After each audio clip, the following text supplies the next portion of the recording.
திண்டிவனம் அருகே புதிய டாஸ்மாக் கடை திறக்க எதிர்ப்பு தெரிவித்து போராட்டம். 15 பேர் கைது. பரபரப்புக்கு மத்தியில் கடை திறக்கப்பட்டு மது விற்பனையும் நடைபெற்றது.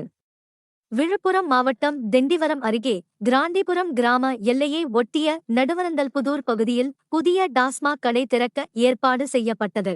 இதற்கு கிராண்டிபுரம் பொதுமக்கள் எதிர்ப்பு தெரிவித்து போராட்டத்தில் ஈடுபட்டனர்.